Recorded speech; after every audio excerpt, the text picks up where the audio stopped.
It's been so long. It feels like it's been so long since I've done a solo episode. I was in Texas for a very long time. It felt a little bit longer than necessary, but I had a blast. Thank you for coming out to the shows if you came out. Moon Tower was so fun. I'll get into all of it. I did like a random little one night in Philly. I'll tell you all about it. The first thing that just popped into my mind as I was sitting here waiting to begin recording, I started singing Mike Posner's Took a Pill in Ibiza. And Mike Posner, if I'll sing a few lines from the song just, to refresh your memory if you're not a huge Pose head, but he has a song that's like, I took a pill in Ibiza to show Avicii I was cool. And then he has the other song that's like, you think you're cooler than me, you got your high shine. And anyway, that man just keeps popping up on my TikTok, on my Instagram, and he's really doing, I don't want to call it a comeback, but I feel like right now with TikTok, it's at the point where people realize that they kind of have to just start doing it, whether they like it or not, because Instagram is becoming garbage. I don't know if you guys have noticed, but my posts have gone downhill. Unless you're posting some kind of video, like no one is engaging with the photos. You gotta have your full booty hole out on the timeline for it to receive any sort of interaction. So it's kind of just dying. There's no, oh my God. Okay, despite everything I just said, as bad as Instagram is becoming, I just got an insane follower. And I didn't know if I wanted to talk about it on the podcast because I want to play it cool. But I don't know if I can play it cool, guys. I simply cannot. In Hollywood, a lot of people try and play it cool. I'm going to tell you guys the coolest story from last night, the coolest follower I got on Instagram. And obviously, if I were to meet this person, I'm not going to freak out, but it's just cool. Okay, without further ado, here's the story. I was flying home. I was in Texas for Moon Tower. I was in Texas doing my own headlining shows, and then I went to Philly straight from Texas, and then from Philly I went home. And so I'm flying home on my 6-hour flight. Lee, will you remind me to get back to Mike Posner because I really want to talk about him and I might get sidetracked. So I'm flying back from Philly, and it was annoying because I guess I'll just get into the whole thing. Okay, we're starting from the beginning. So I flew out to Texas for Moon Tower Comedy Festival, which is part of Just for Laughs now. Just for Laughs is this Canadian comedy festival, and I guess they bought Moon Tower. I don't know anything about business, but it was a combo festival, and it was incredible. It was so much fun. We were staying in the heart of Austin, right by Dirty 6th Street, which truly is so dirty and disgusting. And we were staying at this cute hotel, and it was so funny because this hotel was really interesting. There's the Thompson Hotel, which is also connected to the Tommy Hotel. And the Thompson is very fancy and nice, and the Tommy is kind of its younger brother who's still getting his shit together and lives at home with his family. Because the Tommy is very tiny rooms, and the bathroom, it literally has a toilet in the shower. It's prison style. It's prison style, but very cute and chic. It was a sexy prison. If that was prison, I would be there right now. Get me on a schedule. I want to get ripped.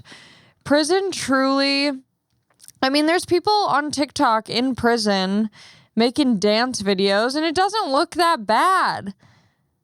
I'm sure there's downsides to it, but there's downsides of being out in this so-called free world, as we like to call it. It's not that free. I still have to pay my taxes. I have to pay parking meters.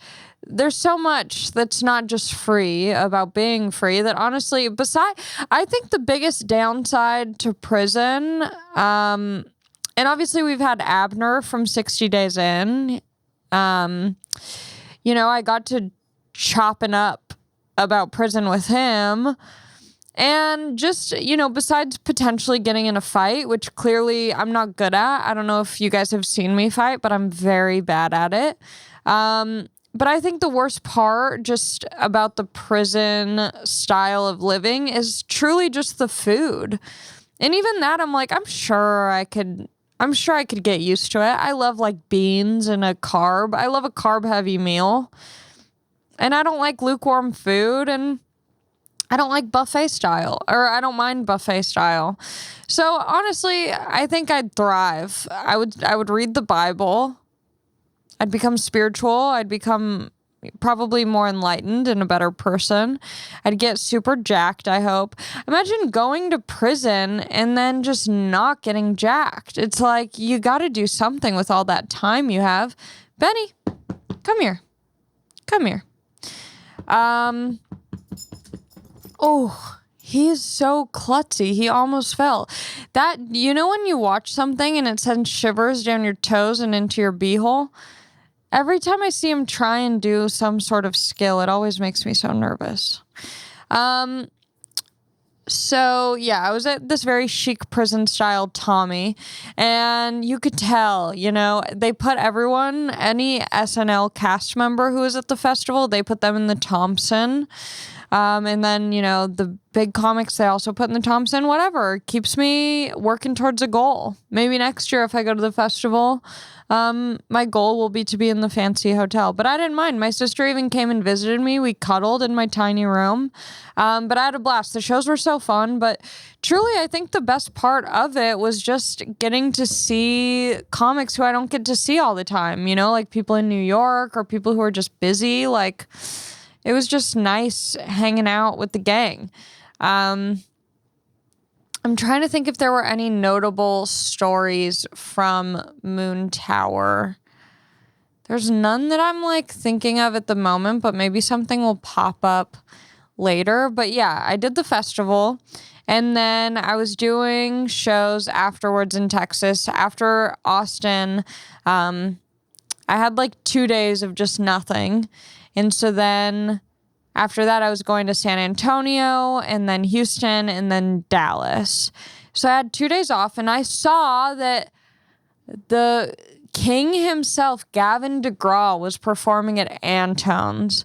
And if you don't know Gavin DeGraw, I don't know where the F you were in 2005.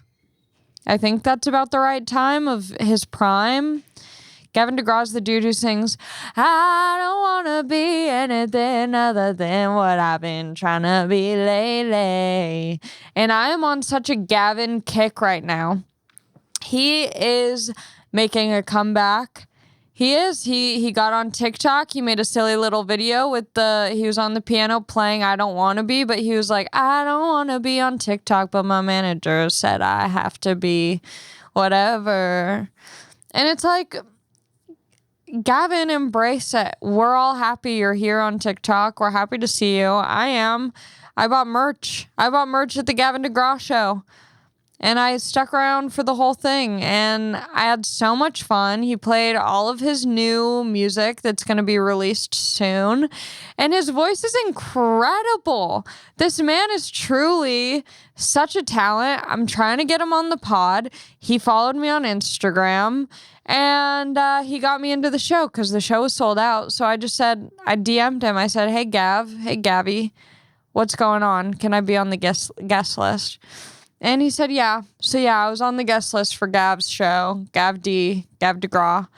And then he played the classics, and it was so good. His voice, it's a little country. It's a little like poppy. It's a little soul. It's a little R&B. He can do it all. He has a voice that just can do anything. It's incredible. I had a blast. I made friends at the show. Man, I was thriving that night. Never felt better. And then, so that was like, I think my last night in Austin. And then I went to San Antonio. The show was great. Loved it. Then I went to Houston. The show was pretty good. I met this girl. I'm blanking on her name, and I told her that I would remember it, and now I'm blanking. But I remember the weirdest things. Of course, I don't remember her name, but she's from this place called Manny, Louisiana. Manny. I think it's just Many, but if you have an accent, like you're from Louisiana, it sounds like Manny. So anyway, she's from Manny, Louisiana. She gave me some crawfish recommendations because I'd never been. This was her second time seeing me. And we love a supportive queen. She brought her boyfriend. She said her mom likes my podcast. I mean, I love the people who show up to my damn shows and say hi after. It never ceases to blow my mind that people actually listen to this thing. But here you are. Here we are. We're doing it. I do it for you. You do it for me. We're all in it together. And then Dallas, boy, oh boy, I did not like that show. And I think I needed to humble myself because all my shows at Moon Tower were fun. San Antonio and Houston were really fun. And the Addison Improv is always my favorite. Always my favorite show of that run of Texas. The crowds are always good. They're always full. I always do great. And I had this guy come out to film my set and, like make clips out of it or whatever, just like kind of archive this set. And I was so stoked because I'm like, I've done so many shows. I was just at Moon Tower for a week. I did all of these shows there. Then I just did 2 headlining shows. And now this is my last one of the run at my favorite place, whatever. It couldn't have gone worse, guys. Couldn't have gone worse. And everyone, the people in the audience who stuck around after to say hi to me, like they all seemed to have enjoyed it and liked the show. But personally, it was a nightmare. These people came out and they were so sweet afterwards, and they heard me on Powerful Truth Angels, and they're like, yeah, we wanted to come out to your show. And so I'm like, sick. But let's do a little rewind. When I was on stage, I had just been to all of these clubs like 6 months ago. And I don't have that. I have some new jokes, but I don't have that many. So I'm always very like self-conscious and insecure that I'm like not writing enough. And when I'm on stage performing towards the end, I feel like I'm like my body's getting hot. My face is probably getting red. Like I am not feeling good about my performance. And this cute couple in the front is like, I was like, oh, is it cool if I do some new jokes for you guys? This couple in the front is like, yeah, do new jokes. But the tone that they said it in made it seem like they were disappointed with everything I had done thus far. So I'm like, oh my God, like, were you guys here last time I was here? And they didn't say anything. And I just got so paranoid. I was like, damn, I feel like I'm being judged so hard right now. And I'm like trying to, like, I'm like running things that I've never even said out loud that were just thoughts that I've had. And it's not going well. And then after the show, they're waiting for me. I like to go out like 10 minutes after the show just to let the people who don't want to stick around leave. I only want the real ones sticking around. I don't want to force anyone to like have to say hi to me. And they were there. And I was like, did you guys like that? Like, did you guys have fun? And they were like, yeah, we'd never seen you before. And I'm like, then why'd you say, do new stuff? You've never seen me before. I got to stop catering to the audience, okay? I'm doing only the hits from now on. I mean, they meant well. They'd never been to a comedy show, period. This was their first show. And I'm like, y'all got to pipe down if you go to another show. Because you're going to make whoever's performing feel like shit. But overall, it was fine. I'm just very hard on myself, and I want it to be great. I want people to like go home and remember it and tell their friends. I want them to come back next time. I just didn't. And then the poor guy who I paid to film my set, I was like, delete the footage. We don't need it. Even he was like, his original asking price for filming the set, even afterwards, he like messaged me the next day. He was like, he cut it in half. He was like, yeah, you don't have to pay me that much. That's how bad my set was, that he was even willing to lose money. He was like, yeah, no, I mean, it's all good. It's all good. But whatever. So then I was in Texas for like 10 days. Such a long time. I mean, I love Texas, but I was just getting so tired. I'm like, I want to go home. And then I flew out to Philly. from Texas, which is like a 3-hour flight or something. So now I'm like 6 hours away from home flying. I'm way further.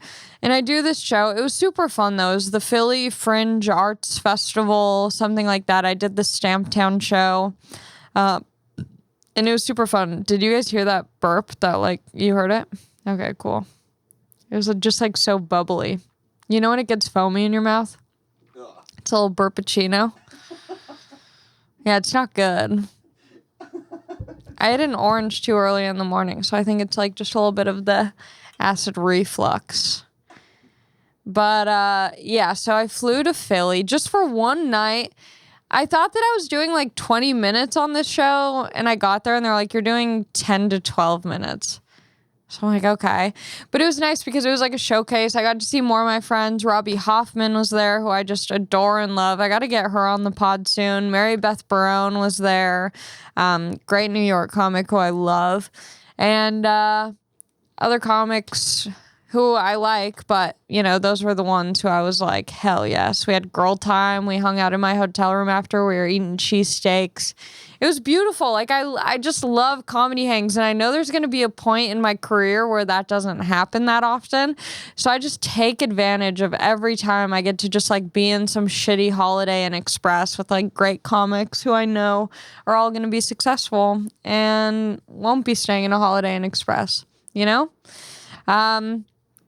So anyway, go to Philly. Then the next day, fly home.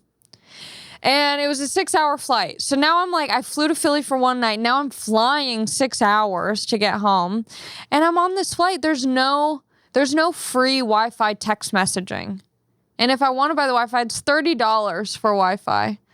Sometimes I'll just buy it, but I was trying to be like, Allie, you don't need to just like keep refreshing your Instagram on a plane, like do something. So I read a little bit of my book, and I surprisingly was able to fall asleep. I was snoozing, I was drooling. That's the best. Drooling on a plane, nothing feels more free. I mean, it's disgusting because I drool, I sleep, I pull out the food tray, which is already disgusting. I don't even wipe it down. I just say, you know, give it up to God. I give it up to God. I say, whatever sickness I'm meant to have after this will happen. So I lay out the folding tray for food, and I put my arms over it, and I lean down, and I crank my neck in the most terrible way for my body. And I snooze, and I wake up, and there's just a puddle of drool down there, and I have to wipe it off without my seatmate noticing how much I've ejaculated spit onto the tray. But that's how you know you're in a good sleep.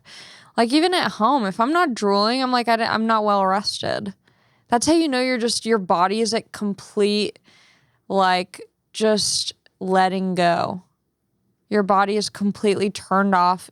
The drool, I love that. I love when it's like a little bit crusty, but so moist and thick on your cheek.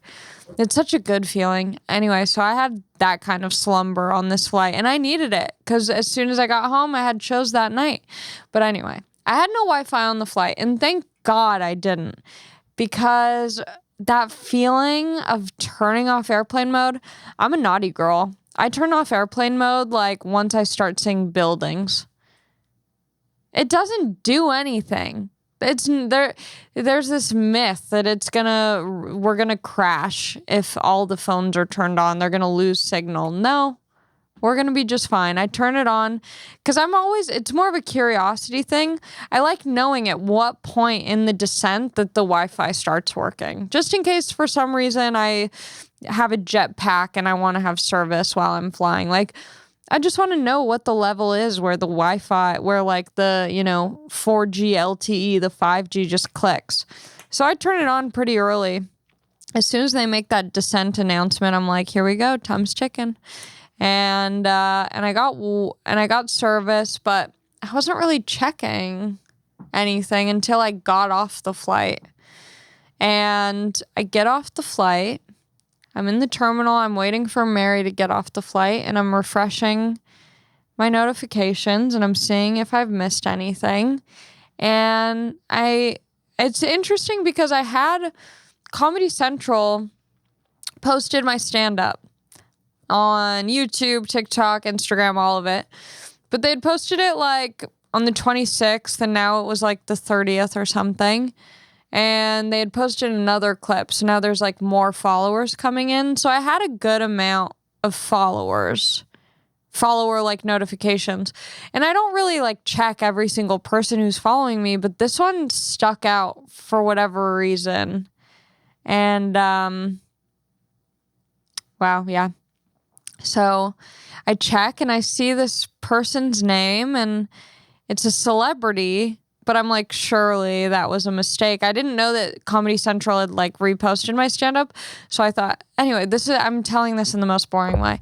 I'm just saying that I have a lot of followers out of nowhere. So I'm just kind of like browsing. I see this one celebrity's name and I'm thinking it's a fan account.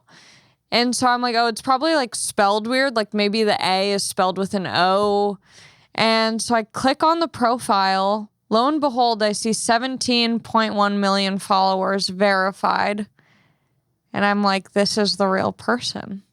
It's not a mistake. I am now being followed on Instagram by Channing Tatum. Shut up. Yeah. Real life. He must have liked my Comedy Central set. He hasn't DM'd me or anything. I'm playing it cool. I'm not going to message him.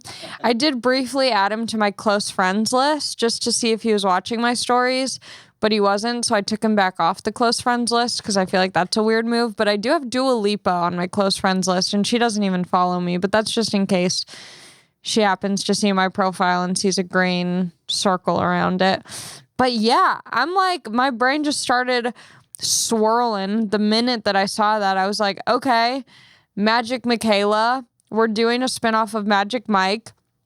And this story is about his younger sister, Michaela, who was adopted at birth. He didn't know that he had a sister, but it turns out that they both have this internal instinct for dance and strip dancing and erotic dancing. And so he finds out that we're siblings when I open up my own club, or I'm just like really popular at this one club where I do these dancing shows. And we kind of have like beef, you know, his club and my club are beefing. And then we just realize that we're related. And that's Magic Michaela in a nutshell. So Channing, you know, once I write the script, I'll send it your way. But yeah, Channing Tatum is following. It's no big deal, guys. It's really no big deal. I'm not even that fazed by it. It's just kind of cool. But, you DM him the whole script?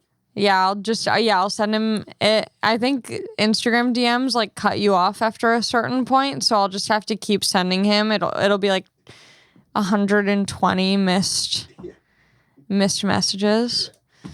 But yeah, that was cool. I mean, I don't know, whatever. It's not that big of a deal. I'm very cool, guys. I'm very Hollywood. You guys are here before I get corrupted by Hollywood. Speaking of which, Hollywood is being taken over by Netflix. Is a joke. The festival. I feel like they're ISIS right now. Netflix is a joke feels like ISIS, where they're just throwing their name on every and any comedy show around town. Because you know how like ISIS, like there would be, like we'd hear about a terrorist attack and then ISIS would be like, yeah, that was us. And we're like, I don't think it was you. And they're like, no, definitely us. Definitely us. And it's like, okay. That's what this comedy festival feels like. It's like every show in LA is just like a Netflix show, but no one from Netflix is there. I mean, it's cool. It's good promo and like they're getting, you know, more advertisement for their show, but it seems like a lot. It just feels like they're trying to get like a Guinness Book of World Records for being the biggest comedy festival, which it's like, okay, go off.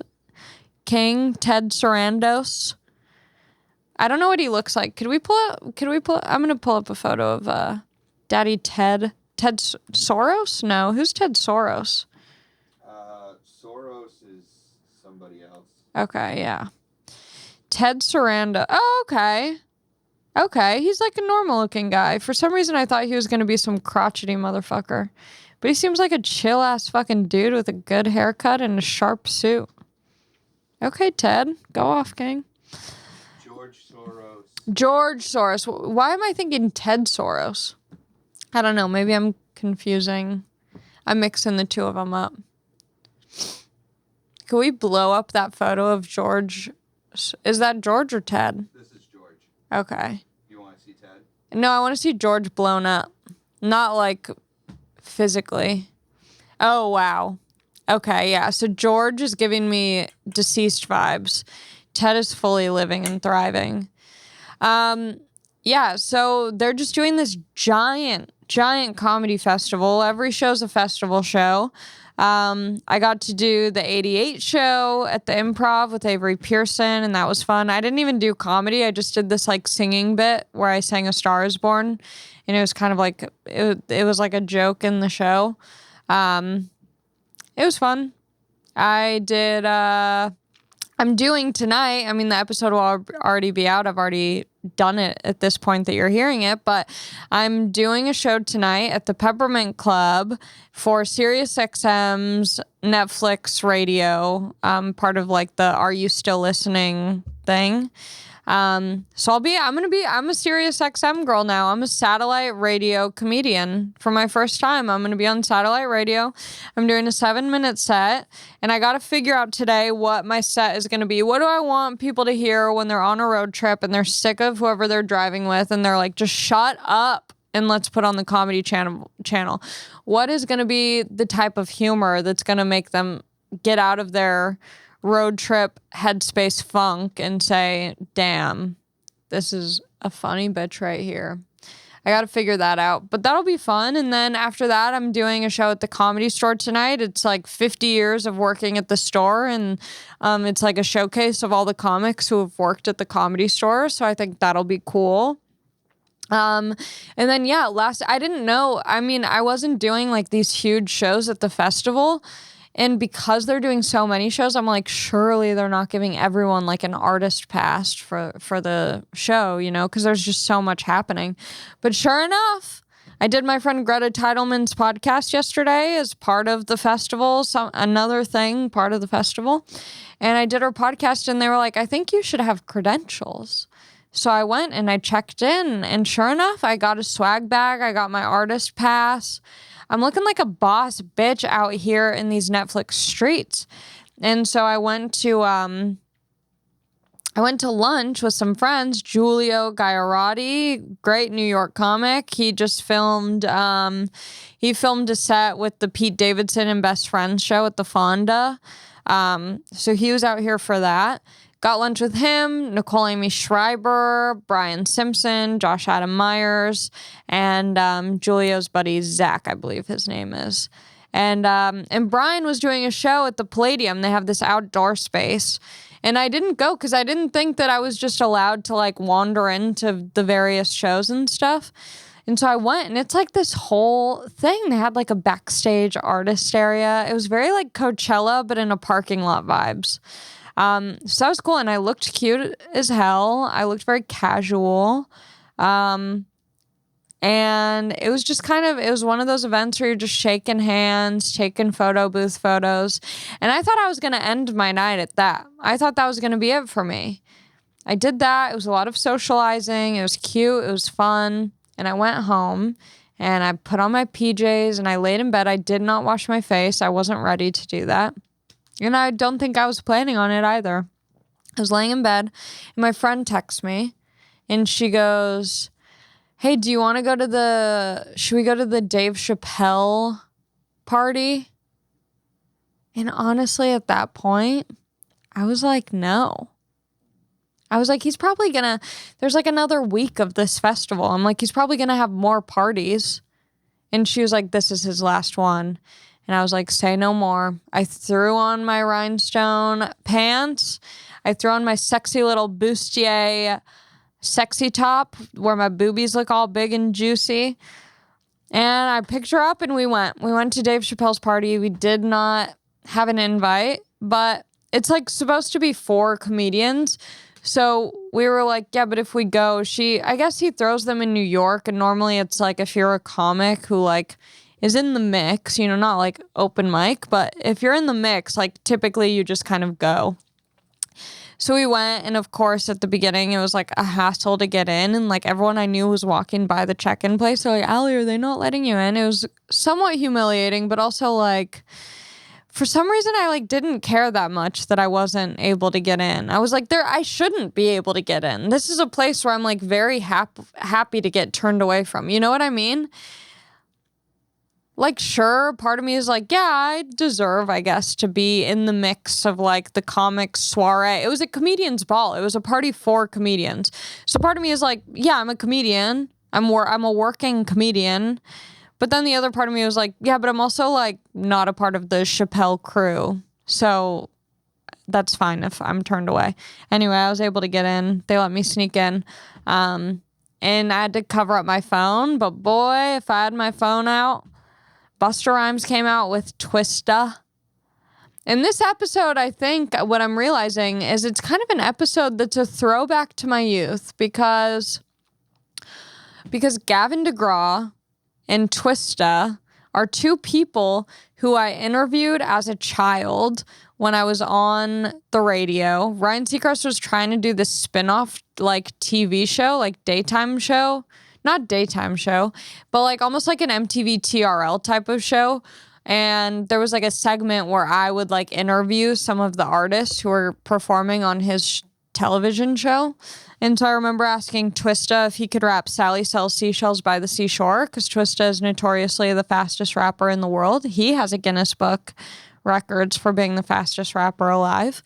I don't know if that still stands, but anyway, so I'm like a 7-year-old little girl being like, Twista, can you rap Sally Sells Seashells by the Seashore? And then Gavin DeGraw, I don't know if I interviewed him, but I definitely have a photo at some point of me with him at that show. And so I feel like my youth is just coming back in a big way. I keep having these dreams about Ryan Seacrest, but maybe it's because I keep ending up in these conversations about being on the radio. Cause like this dude, Cypher Sounds, he's in New York. He used to be, on the hip hop radio channel in New York. And so I was telling him about when I was on the radio and we were bonding over being on the radio. And so, yeah, I don't know what's happening. Ryan Seacrest is playing mind games with me right now. But I'm wondering, because sometimes when this happens, when stuff is like reoccurring, like these kind of, I feel like something's going to happen. And maybe I'm wrong, but I'm going to like run into him at like a restaurant or something. I just have a feeling. There was one time where I was obsessing. I mean, don't make fun of me, but I was really obsessing over the Panic at the Disco guys. Brendan Urie. I was in this like phase where I would just watch YouTube videos of him and like watch all of his interviews and live acoustic performances. And right after this phase, like in the middle of this phase, I went out to dinner for my birthday with my sisters that we kept postponing. So my birthday's September 8th, and I think we ended up having the dinner like October 16th. And he was eating at this restaurant like right by us. So I had to say something to him. I feel like so we'll see. I'll keep you guys posted. But anyway, yeah, Busta Rhymes, Twista, Dave Chappelle. And this was the coolest part to me. Jon Stewart was there. I mean, that's a cool motherfucking guy. It was very like, I don't know, there were a lot of like random people there who I don't know, but I'm sure that they were like in the clique of either Dave or Busta or Twista. And then there were like comics that I knew. And then there was like, you know, the industry folks, the old agents and managers. And yeah, I couldn't play it cool. I met like one of Jon Stewart's managers. And when he said that was who he manages, I was just like, I was flabbergasted. My jaw was to the floor. And I'm sure people are like, oh, cool. That's really cool. Like, how long have you been doing that? And I was just like, are you serious? That's so fucking sick. I can't play it cool with things like that. Like, it's too exciting. It's way too exciting. I was just staring at Jon Stewart while Busta Rhymes was rapping because I'm like, I need to see what Jon does in this situation. And it was cool that it was a no phones event because I was shaking my booty and, you know, I was having a good time. But then it felt like a casino. Like I was so tired and I was like, I think I've been here for like an hour. That's plenty of time. And I left and it was like 1:30 in the morning. And I think it went until like 3. But I'm not a night owl. I hit my limit and I call it a night.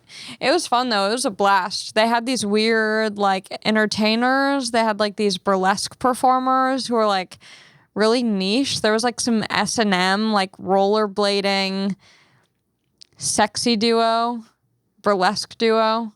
It was wild. They had like a chain type of thing, like a leather belt that they both were. I don't know. It was crazy. You had to be there, guys.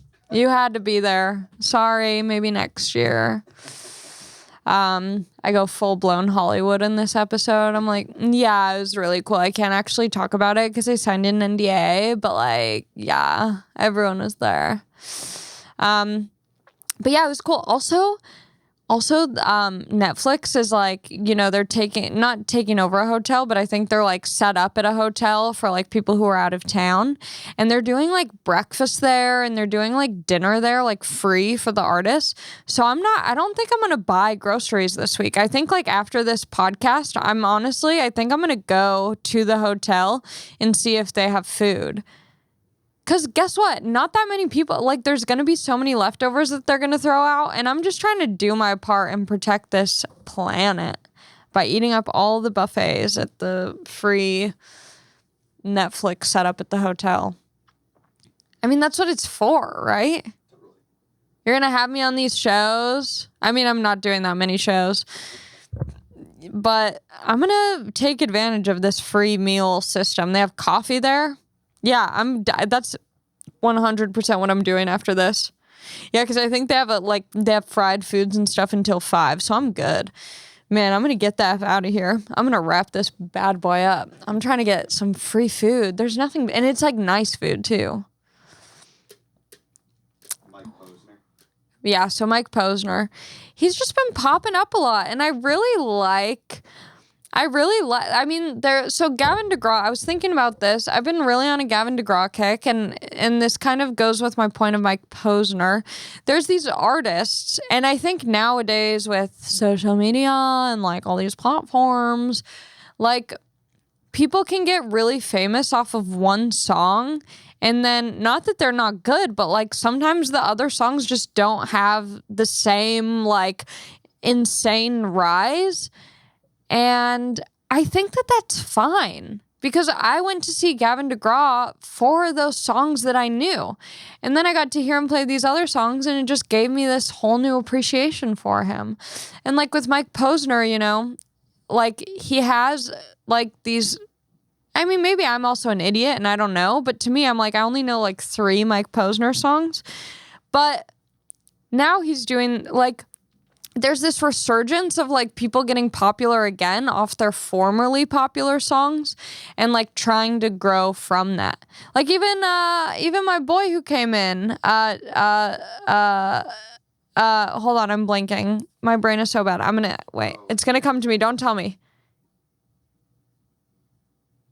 Carolina Liar, Chad. His name's Chad Wolf, right? Okay, yeah. I knew it was Chad, but I'm like, he's not a douchebag, so it wasn't connecting for me because the name is so different than his personality. Yeah, like even Chad, you know, his big resurgence with his song that was like super popular back in the day and now making a comeback. Like, it's just incredible to see that. And I love seeing it. I'm trying to make a TikTok today. That's my goal for the day. I'm doing this stupid shit. I'm like filming myself brushing my teeth.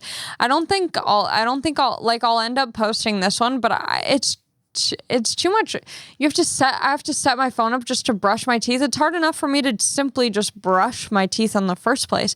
Now I have to find a camera angle and a filter because I look like death. Yeah, no thanks. Oh, it was super cool in Philly at the show, this festival. They had they had 2 sign language interpreters, which rocked. I think every venue, every comedy club needs to have sign language interpreters because, you know, deaf people aren't like, could you imagine having to buy tickets and then request an interpreter to come to a show? Like, just have them available. I ride. If there's one thing I do, it's I ride for the deaf community. I was riding for the deaf community before Coda. What were you doing? You weren't going to deaf meetups at Starbucks. You weren't learning sign language on YouTube from Bill Vickers. No, you weren't. No, you weren't. Meanwhile, I have completely stopped doing sign language. I want to get back into it, though. Maybe tomorrow. Is there anything else I wanted to say? Let me check through I was gone for so long. It's insane. Okay. Oh, I took my doggy to the vet. And the vet was like, I was like, how old do you think my dog is? Because my dog looks old, but I think he's young. We were told that he's maybe 2, but they didn't know. So I asked the vet, I'm like, how old do you think the dog is? The vet's like, old. And I was like, okay, no. Like, my dog has energy. Meanwhile, he's fully asleep right now. Like, my dog, when he gets running, he's bolting. He's a smart dog. I think he's young.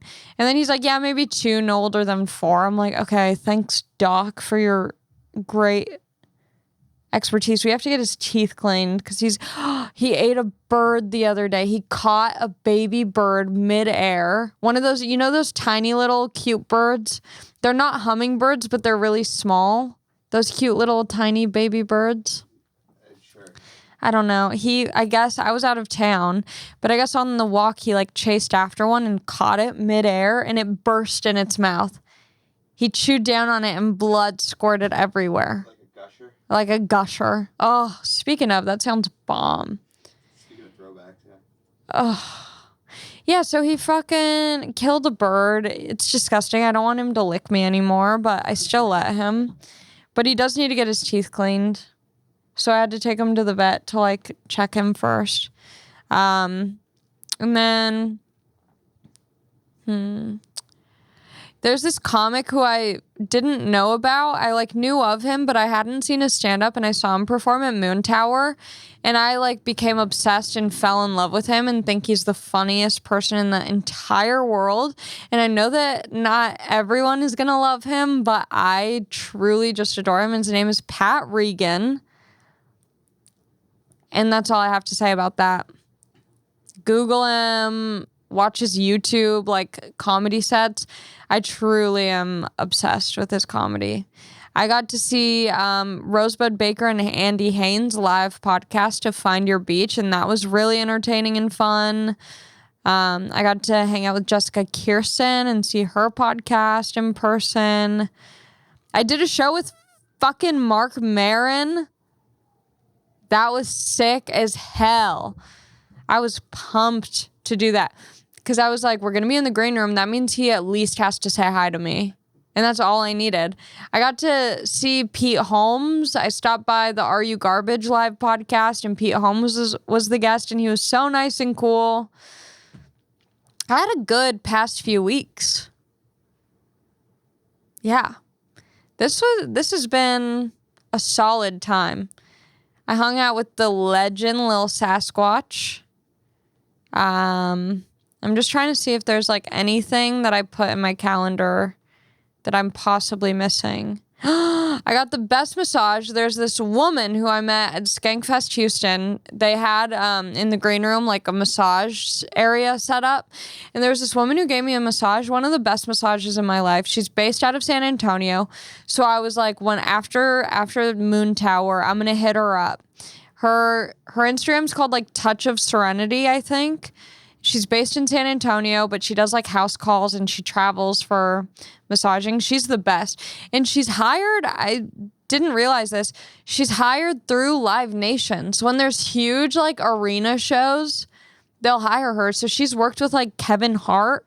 I think she's worked with like Jennifer Lopez. And now me. She's the best. So I got a massage by her. I treated my feature act, CJ Landry, to a massage as well. And I was gonna like pay for his or whatever. She fucking hooked us up. Free massages. I didn't even have to pay for his broke ass. It was so beautiful. Obviously I tipped, but yeah, I was like, wow. I felt so spoiled. I hung out with my uncle.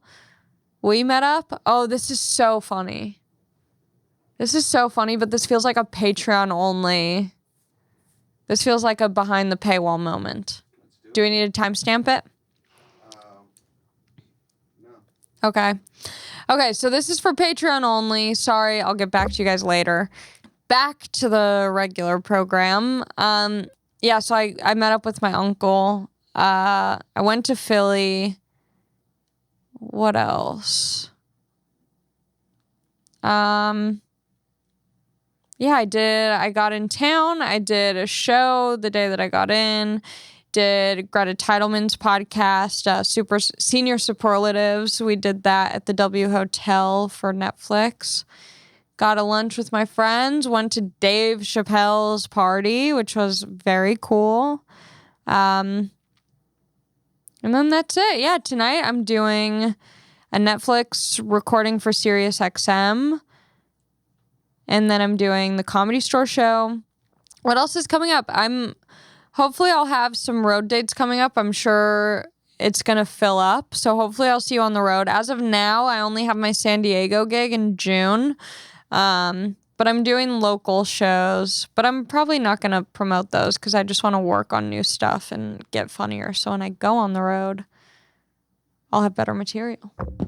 Oh, but if you are in LA, there's a show that I would like you to come out to.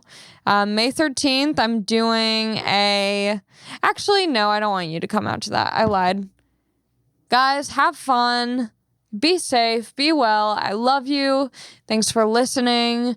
You can subscribe to my Patreon, patreon.com/Allie Makovsky. We do a Zoom hang every month for my top tier patrons, whom I love so much. Whomst I love so much. Who I love. Whatever. Love you guys. Stay safe. Why did I say that twice? What's going on where I'm in my head? I'm like, you guys are crazy. You guys really need to stay safe. Anyway, have fun. Live life. See you next week. I miss you already. Oh, my friends.